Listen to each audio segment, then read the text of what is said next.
بالله من الشيطان الرجيم.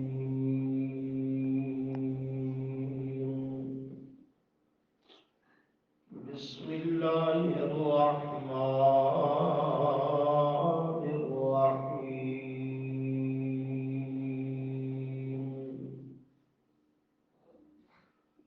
أم اتخذوا من دون الله شفعاء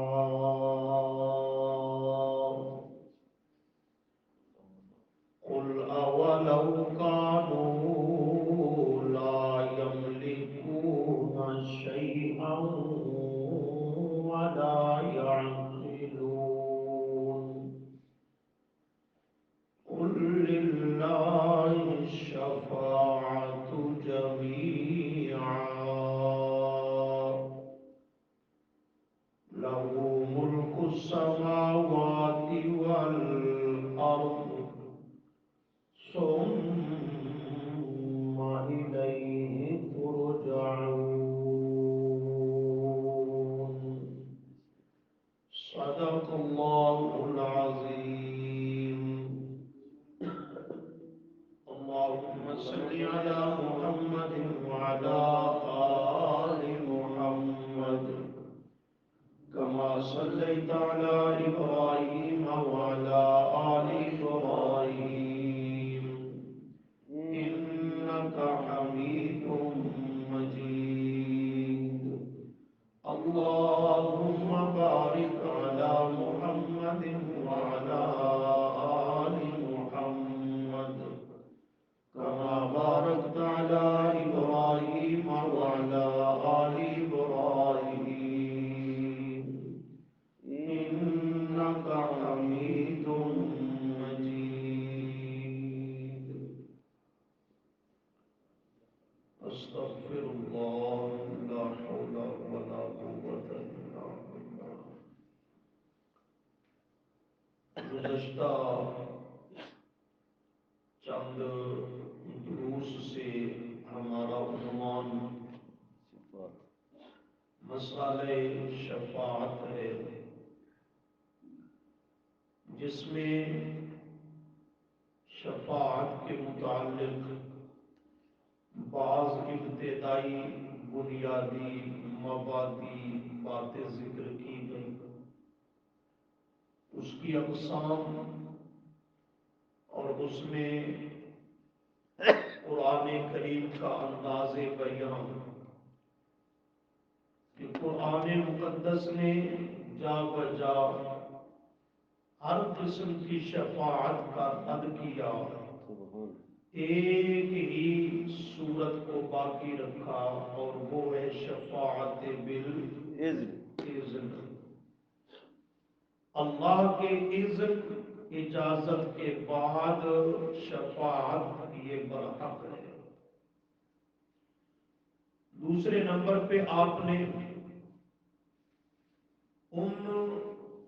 مجرمین کا تذکرہ پڑھا، سنا، سمجھا، جو کل قیامت کے دن شفاعت سے محروم ہوں گے، ان کے حق میں شفاعت نہیں ہوگی۔ جب شفاعت سے محروم ہے تو پھر نجات اور بخشش سے بھی محروم ہے۔ اس کا خلاصہ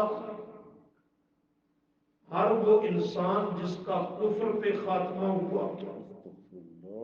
شرک پہ خاتمہ ہوا، بدعات بالخصوص اعتقادیہ پر اس کا خاتمہ ہوا، ایسا شخص قیامت کے دن قطعاً اس کے حق میں شفاعت نہیں کی جائے گی۔ آج کے سبق میں دیکھنا یہ ہے کہ شفاعت بالاذن کے متعلق تین باتیں میں نے ذکر کی تھی۔ ایک یہ کہ شفاعت تب ہوگی جب اجازت کون دے گا؟ اللہ دے گا۔ ہوگی پر اللہ کی اذن و اجازت کے بعد۔ جب اللہ اجازت دے دے گا کسی بھی اپنے مقرب اور نیکوکار ہستی کو، تو دوسری چیز یہ ہے کہ جتنی اسے اجازت ملے گی وہ اتنی ہی بات کہہ سکے گا۔ یہ نہیں کہ اجازت مل گئی اب جو جی میں ایسو کرتے جاؤ، نہیں، وہ اتنی ہی بات کہہ سکے گا جتنا کچھ کہنے کی اسے اجازت ملے گی۔ اور تیسری بات کہ جس کے متعلق، جس کے حق میں اسے شفاعت کرنے کی اجازت دی گئی، اسی ہی کے متعلق وہ شفاعت اور سفارش کر پائے گا۔ ہوگی بھی اللہ کی اجازت کے بعد، ہوگی بھی اتنی جتنی اللہ اجازت دے گا، ہوگی بھی اسی کے متعلق، اسی کے حق میں جس کے حق میں اجازت دی جائے گی۔ یہ تینوں جملے قرآن کریم ذکر کرے گا۔ ان تینوں سے بات سمجھ آئے گی کہ شفاعت کے لائق اور مستحق کون ہے، شفاعت کس کی ہوگی۔ لیکن سب سے اول اس کے متعلق عقیدے کو درست کرنا ضروری ہے کہ اللہ کے ہاں کوئی زوری زور کی شفاعت کے رب سے کوئی منوا سکتا ہو؟ کوئی ایسی کائنات کی ہستی کہ جس کی محبت میں اللہ معاذ اللہ مجبور ہو؟ کوئی کائنات کے اندر ایسی شخصیت کہ جس کی بات کو اللہ ٹال نہ سکتا ہو، یا ایسی کوئی ہستی کہ اللہ کی اجازت کے بغیر وہ لب کھول سکتا ہو؟ قطعاً ایسا ممکن نہیں۔ اول اس کے متعلق اپنے عقیدے کو درست کرنا ضروری ہے، اور اس کے لیے یہ دو آیتیں جو تلاوت کی گئی یہ بہت اہم ہیں۔ ان کو نوٹ کرو اور ان کا ترجمہ بھی دیکھا کرو۔ ابھی بھی ذرا غور سے ان کا معنی سنیے۔ سورہ زمر آیت نمبر 43 اور 44، 24واں پارہ، صفحہ 739۔ ام اتخذوا من دون اللہ شفعاء، ام اتخذوا، کیا بنا لیے، یا بنا لیے انہوں نے، من دون اللہ، اللہ کے سوا، رومانو، اللہ کے سوا، اللہ کے سوا بنا لیے انہوں نے شفعاء، سفارشی، کئی سفارش جمع، جیسے وہ سورہ یونس میں ہے، آیت نمبر اس کی 18، پارہ 11، مشرکین مکہ کے متعلق، وَيَعْبُدُونَ مِن دُونِ اللَّهِ مَا لَا يَضُرُّهُمْ وَلَا يَنفَعُهُمْ، فرمایا وہ پوجتے ہیں، سور و پکار کرتے ہیں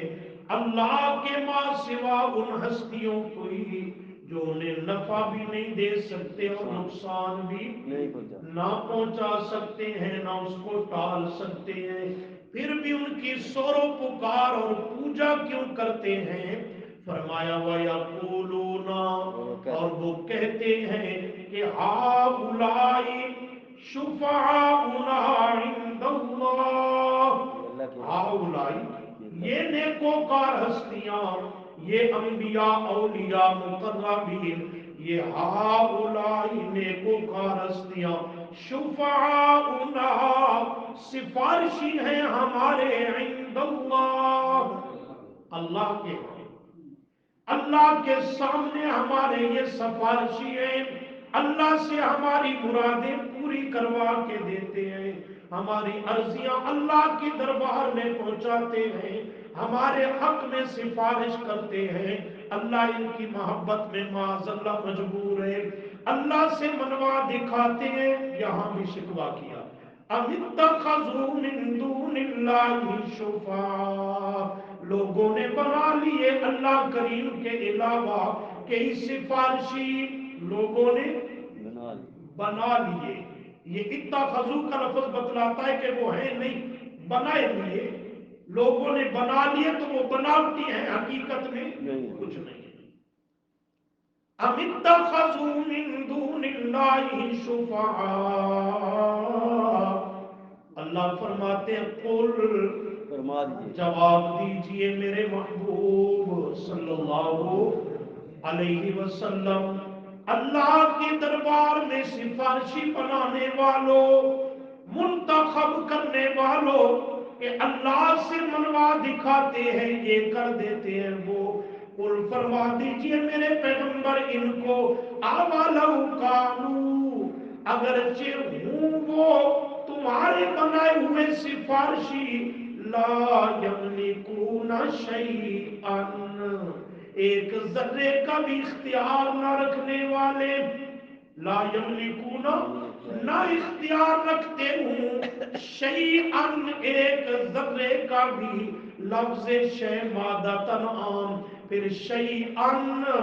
ناکرہ بھی تعمیم کے لیے، پیچھے لا نفی کا، لا یملکون شیئا، تمہاری سفارش کرنا، تمہاری عرضیاں منوا دکھانا، تمہارے حق میں رب کے سامنے لب کشائی کرنا، اللہ کی پکڑ سے چھڑانا اور بچانا، جنت میں پہنچانا تو بڑے بڑے کام ہیں، یہ تو رہے اپنی جگہ پر۔ فرمایا جن جن ہستیوں کو اللہ کے سامنے تم سفارشی بنا اور سمجھ بیٹھے ہو،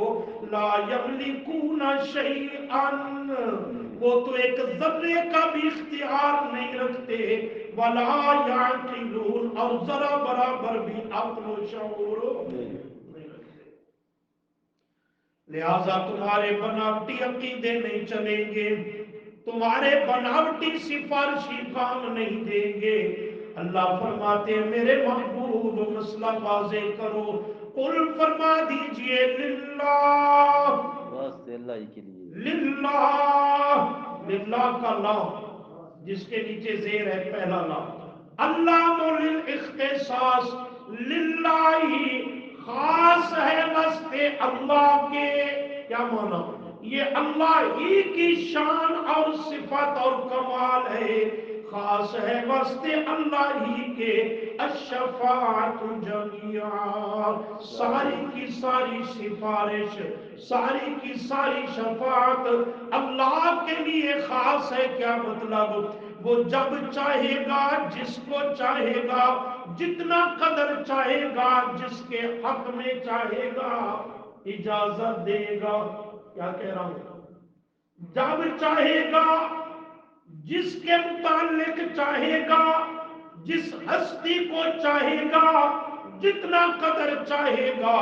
وہی شفاعت کرنے کی، سفارش کرنے کی اجازت دے گا، تب کوئی ہستی منہ کھول سکے گی، زبان کو حرکت دے سکے گی، وگرنہ اللہ کریم کے لیے خاص ہے ساری کی ساری سفارش، یعنی اس کے اختیارات، رب کی اجازت کے بغیر کوئی لب کشائی بھی کر نہیں سکے گا۔ کیوں؟ فرمایا اس لیے کہ اللہ کی شان اور عظمت یہ ہے، اس کو پہچانو کیا ہے، لہو ملک السماوات والارض، سبحان اللہ، صرف شفاعت نہیں، شفاعتوں کا معاملہ نہیں، بلکہ اس کی شان تو یہ ہے کہ لہو، واسطے کیا لفظ ہے؟ لہو، لہو، واسطے اسی ہی کے خاص ہے، ملکو، بادشاہی، راج اور حکمرانی، السماوات، آسمانوں کی بھی، والارضی، اور زمین کی بھی، آسمان و زمین کا خالق بھی وہی، مالک بھی وہی، اوپر کارساز اور متصرف، اختیار رکھنے والا بھی وہی ہے، لہو ملک السماوات والارض، اور آسمان و زمین کا سارا ملک بھی اسی کا، ملک بھی اسی کا، مالک بھی وہی ہے، ثم پھر الیہ، طرف اسی ہی کے ترجعون، لوٹ کر جانا ہے،